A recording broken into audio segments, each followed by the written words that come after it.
Gamma function का एक सम जो बहुत ही ज्यादा इंपॉर्टेंट है और बहुत बार एग्जाम में आया भी है। तो ये सम में छोटे छोटे सम्स भी कवर हो जाएंगे अगर आप ये सम आपको आ गया तो। ओके, क्योंकि हम इसको भी जब सॉल्व करेंगे दो पार्ट में करेंगे, क्योंकि आपको क्वेश्चन देख के समझ में आ जाएगा कि इसमें दिया क्या है। शो दैट दिस पार्ट हम लोग जिसको I1 कंसिडर करके सॉल्व करेंगे and this part I2 consider करके सॉल्व करेंगे equal to pi by 9 proof करना है। तो हमको इसके लिए क्या क्या लगेगा वो मैंने पहले से लिख के रखा है। ओके, ताकि हम लोग जब भी उसको यूज करेंगे तो आपको याद होना चाहिए। What is that formula? Gamma function का फॉर्मूला हमें यूज होने वाला है, that is 0 to infinity e raised to minus x raised to n dx is equal to gamma n plus 1। Okay, तो यहां पर सेम चीज हो जाएगा, ये हमको फॉर्मूला यूज करना है। ऊपर से ये दो चीज हमें यूज होती है कंटिन्यूसली गामा फंक्शन के टाइम पे, that is gamma half is nothing but under root of pi, gamma n का फॉर्मूला है n माइनस वन, ब्रैकेट में गामा n माइनस वन, और gamma p gamma one minus p is equal to pi by sine p pi. ये तो जब भी कुछ अलग से आ जाए, जब भी कुछ अलग आ जाए तो वो टाइम पे ये यूज होता है। ओके, तो अभी यहां पर हम लोग इसको सॉल्व करेंगे। So let I1 is equal to 0 to infinity e raised to minus x cube under root of x dx। तो ये बेसिकली क्या हो जाएगा? ये हो जाएगा 0 to infinity e raised to minus x cube and x raised to minus half dx। मतलब मैं क्या करूंगा? x raised to minus half कर दूंगा। ओके, अब मैं नीचे अंडर रूट एक्स था तो x टू हाफ होता है, ऊपर लेके गया तो x टू माइनस हाफ हो गया dx। अब मैं क्या करूंगा? e के ऊपर कभी भी x को छोड़ के कुछ भी रहेगा तो आपको उसको t लेना है, सिंपल। मतलब x cube is equal to t लूंगा मैं, तो ये क्या हो जाएगा? देखो ये हो जाएगा, अगर मैंने x cube is equal to t लिया तो ये क्या हो जाएगा? x क्या हो जाएगा? t रेज टू 1/3, और इसका dx क्या निकल जाएगा बच्चा? dx निकल जाएगा 1/3 t रेज टू 1/3 माइनस 1, है ना, n x raise to n minus 1 derivative का फॉर्मूला। तो ये 1/3 माइनस 1 करेंगे तो ये हो जाएगा -2/3 dt। अब हमारे रिक्वायरमेंट के हिसाब से मैं अगर इसको आगे सॉल्व करूं, ओके, तो जो हमारा I1 है वो हमें सीधा क्लियर कट पता चल रहा है कि I1 is equal to, okay, अब मैंने अजम्पशन ले लिया है तो I1 इक्वल टू जब भी मैं पुट करूंगा तो मुझे लिमिट भी तो लेना है 0 to infinity। तो जब भी मैं अजम्पशन लूं तो मुझे लिमिट्स भी चेक करते रहना है कि क्या आ रहा है। तो अगर मैं इसका लिमिट्स चेक करूं मुझे क्या आना चाहिए, तो मैं यहां पे वो भी लिखूंगा, when x is equal to 0, मतलब हम लोग x से t में कन्वर्ट हो रहे हैं, x इज इक्वल टू 0 तो t क्या होगा? पुट करो तो t 0 आएगा, and when x is equal to infinity तो t भी इंफिनिटी आएगा। मतलब इंटीग्रेशन में कोई चेंजेस नहीं आ रहा है। तो हम लोग स्टार्ट करेंगे इसको, यहां पर सेम चीज लिखेंगे, I1 इज इक्वल टू ये 0 टू इंफिनिटी ही रहेगा। ओके, ये हो जाएगा e raise to minus t, ये हो जाएगा e raise to minus t, और ये हो जाएगा x raise to minus half है, x raise to minus half मुझे निकालना पड़ेगा। तो ये तो मुझे पता है x is nothing but t raise to 1/3, तो x रेज टू अगर माइनस हाफ है तो ये हो जाएगा t रेज टू 1/3 का raise to minus half, which is basically t raise to minus 1/6। Simple, 3 2 6 हो जाएगा और प्लस माइनस माइनस हो जाएगा। तो यहां पर x raise to minus half is t raise to minus 1/6। Okay, वो मैंने लिख दिया है वहां पर। अब आ जाते हैं dx पे। dx क्या है? 1/3 t रेज टू माइनस 2/3, ठीक है, और dt। तो अब हम इसको कंटिन्यू करेंगे, इसको सॉल्व करते हैं। ये हो जाएगा 1/3 0 to infinity e raise to minus t raise to -1/6 -2/3। Calculator में डालो, डायरेक्टली आंसर आ जाएगा। नहीं तो ऐसा भी सॉल्व करेंगे तो इसमें मल्टीप्लाई डिवाइड बाय 2 करके इसको बैलेंस करके हम लोग -5/6 आ जाएगा। तो ये हो जाएगा -5/6 dt। अब अगर मैं इसको कंपेयर करूं यहां पर 0 to infinity e raise to minus t, e raise to minus t, t raise to n, t raise to n, n यहां पर क्या है? n है यहां पर -5/6, तो ये क्या हो जाएगा? -5/6 प्लस 1, मतलब ये क्या हो जाएगा? -5/6 प्लस 1 करेंगे तो क्या हो जाएगा? That is gamma 6 1 6 -5 1/6। तो ये हमको I1 आ गया।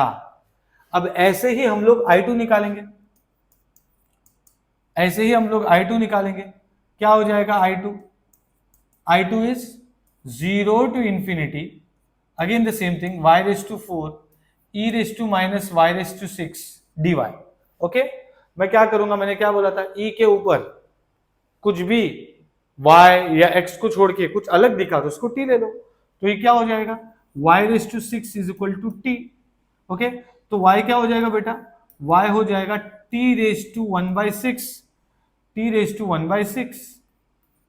अब इसका dy निकालेंगे, इसका अगर मैं dy निकालू तो क्या हो जाएगा, 1/6 t रेज टू 1/6 माइनस 1, मतलब ये हो जाएगा -5/6, और ये हो जाएगा dt। सिंपल। क्या किया मैंने, x raise to n, x raise to n minus 1, तो n हमारा क्या है, 1/6 माइनस 1 करेंगे तो क्या होगा, -5/6। ओके, अब यहां पर क्या हो जाएगा, ये होने के बाद हमारा क्या काम है कि हम लोग सेम चीज, when x is equal to 0, same चीज होने वाला है। ओके, और मुझे क्या चाहिए, y रेज टू 4 भी चाहिए, तो मैं वो भी निकाल लूंगा। ओके, तो अगर मुझे इसी का y रेज टू 4 चाहिए तो मैं क्या लिखूंगा, t रेज टू 1/6 का रेज टू 4, मतलब t रेज टू 4/6 हो जाएगा। सिंपल। और मैं जब लिखूंगा when x is equal to 0, क्योंकि हमारा, अच्छा यहां पर x नहीं, यहां पर क्या है y, तो मैं क्या करूंगा, यहां पर लिखूंगा when y is equal to 0, क्योंकि यहां पे y का वेरिएबल है, तो मैं लिखूंगा y is equal to 0। पहले y था, अब t में कन्वर्ट हो रहे, तो क्या होगा t, when y is equal to 0 then t equal to 0, तो t equal to 0 हो गया। and when y is equal to infinity, t is also infinity। Simple. अब मैं क्या करूंगा, सेम चीज लिखूंगा जैसा मैंने यहां पे लिखा था, तो मैं थोड़ा सा इसको यहां कर देता हूं, ओके, ताकि हम इसको कंटिन्यू कर पाए। ओके, ठीक है, तो अब इसको हम लोग क्या करेंगे, यहां पे मैं एक लाइन बना देता हूं, ये हो जाएगा I2 is equal to 0 to infinity, same चीज 0 to infinity y raise to 4। अब मैं बोलूंगा y रेज टू 4, मतलब मैंने यहां पे लिख के रखा है, क्या है, t रेज टू 4/6। ओके, फिर ये हो जाएगा dot e raise to minus t। Okay, क्योंकि मैंने क्या लिया, y रेज टू 6 को t लिया, और dy क्या हो जाएगा बेटा, dy यहां पर है 1/6 t रेज टू -5/6 dt। तो ये I2 हो जाएगा 1/6 बाहर, 0 to infinity e raise to minus t raise to -5/6 है और 4/6 है, मतलब 4 - 5 करेंगे तो -1/6 आ जाएगा, है ना, क्योंकि बेस दोनों का सेम है, तो पावर क्या हो जाएगा, ऐड सब्ट्रैक्ट, तो 4/6 - 5/6 मतलब 4 - 5 - 1/6, तो हो जाएगा -1/6 dt।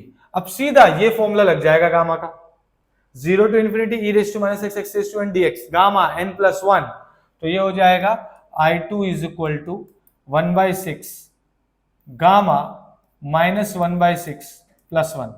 तो बेसिकली I2 जो आपका आया है वो ये आया है 1/6 गामा 5/6, सिंपल, गामा 5/6, तो ये आपका I2 आ गया। अगर मैं भी हमारे क्वेश्चन को देखो तो हमारा I1 I2 दोनों ही निकल चुका है, इक्वल टू π/9 करना है, तो कैसे होगा, सबसे पहले तो मैं लिखूंगा left hand side is equal to I1 into I2। I1 में मुझे आया था 1/3 गामा 1/6, ओके, 1/3 गामा 1/6, एंड ये आया है 1/6 गामा 5/6। मैं क्या करूंगा, 3 6 18, तो ये हो जाएगा 1/18, ओके, 1/18, एंड गामा 1/6 गामा 5/6 हम निकालेंगे। ओके, अब ये कैसे निकालेंगे, देखो ये वाला फॉर्मूला यूज करेंगे, मैंने जो यहां पे लिखा है, ओके, गामा पी, आप देखिए मैं इसको निकालता हूं, गामा अगर ये 1/6 है तो 1 - 1/6 is equal to pi upon sine p pi. 1/6 इसको लिया, 1/6 पी लिया, तो ये भी क्या हो गया 1 - 1/6, फिर यहां पर भी 1/6 आएगा, तो ये क्या हो जाएगा, gamma 1/6 gamma 5/6 is equal to pi upon sine π/6 is half which is 2 pi. Simple. तो अब ये क्या हो जाएगा, ये हो जाएगा 1/18 इंटू 2 पाई, तो ये 2 कैंसिल होके ये इधर 9 हो गया, तो ये हो गया pi by 9 is equal to right hand side, hence proved हमारे left hand side equal to right hand side आ गया। That's it. तो इसमें आपको करना क्या है, ये बेसिक इंटीग्रेशन था। और बहुत बच्चे लोगों को केटी और जो गोल्डन केटी लग रहा है, प्रॉब्लम है कि उनको बेसिक कंसेप्ट नहीं पता, बेसिक फॉर्मूलाज कैसे यूज करना है, अजम्पशन कैसे करना है। जब आप कभी अजम्पशन ले लेते हो तो लिमिट्स भी चेंज होता है, यहाँ पे चेंज नहीं हुआ वो अलग बात है, पर लिमिट्स भी चेंज हो जाता है। तो ये सब सी छोटी मोटी चीज बच्चे लोगों को प्रॉब्लम देती है। तो हमने बेसिकली क्या किया इस सब में, ये show that equal to right hand side था, हमने इसको I1 लिया, इसको I2 लिया, I1 लेके सॉल्व किया, अजम्पशन लिया, उसको पुट किया और गामा का फॉर्मूला लगा दिया। जब भी लगाया यहां पे हमने गामा फॉर्मूला लगा दिया, सिंपल। ठीक है, यहां पे भी सेम चीज हमने क्या किया, यहां पर गामा फॉर्मूला लगा दिया, जो मैंने ऑलरेडी सम स्टार्ट करते ही आपको एक्सप्लेन किया था। What is that, 0 to infinity e raised to minus x x raised to 1 dx gamma n plus 1। Simple, same चीज है, दोनों सॉल्व किया, I1 I2 gamma formula use करके, यहां पर दोनों को मल्टीप्लाई किया, फिर यहां पर जो ये वाला पार्ट दिख रहा है, ये वाले पार्ट में हमने ये वाला फॉर्मूला यूज किया है और उससे हम लोगों को आंसर आ गया। तो आई होप आपको ये समझ में आया है। ठीक है, अगर और भी कुछ आपको ऐसे टाइप के क्वेश्चंस देखना है तो कंटिन्यू देखते रहिए, सब्सक्राइब कीजिए एंड लाइक कीजिए। Thank you so much.